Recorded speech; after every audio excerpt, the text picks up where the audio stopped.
Hey diggers, this is my first attempt at a video, and I was up in the hills today in Ohio, and I found, I guess, an old house site. Nothing left there except ground, but got some relics. I got 1924 and a 25 penny, shot stamp, shotgun stamp, an old salt shaker strainer, and an old strainer up on top left there, like was in my house when I grew up, my grandmother's flower strainer or something. A lid to a container there, second from top left. Got a large egg sinker there without an eye. Darn if I know what that is. Okay, folks, I don't know what happened to the first segment of that video, but it did have an ending. But of course, the flub was probably my fault. And I want to show you a couple prizes here that I left out of that.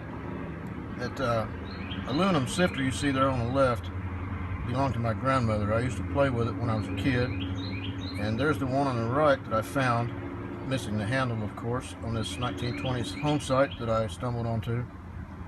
And there's a flat aluminum disc there, had the number 36 on it, printed in black. I don't know what it could have been, had no man-made holes in it. And the lid on the top right was, I believe, die-cast zinc. And you can see from the flat flange on it that it used to be hinged. I don't know, I'd like to see the container that came from. But the black lid there is one of my prizes from the day. That black aluminum lid is from a John H. Woodbury face cream jar from the 20s. His company was founded in 1870, ran up into the 40s. And I was wrong about my 2 pennies there. One was a 20 and the other a 25. And then my prize of the day is that little tiny button there that used to be painted red. That is a metal button from the PB company from 1924. They all say patented 1924 on them. Not hard to identify. And there's a piece of shot lead there. I don't know what that's about. And an egg sinker with no eye. And so apparently I did stumble onto a 1920s home site there, up between a couple hills.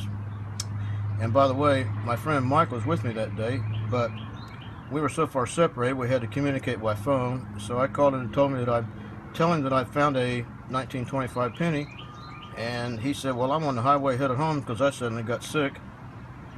And I got home about 2:30 that day and checked on him, and he was fine then. So he will be producing more videos. Don't have to worry about Mike.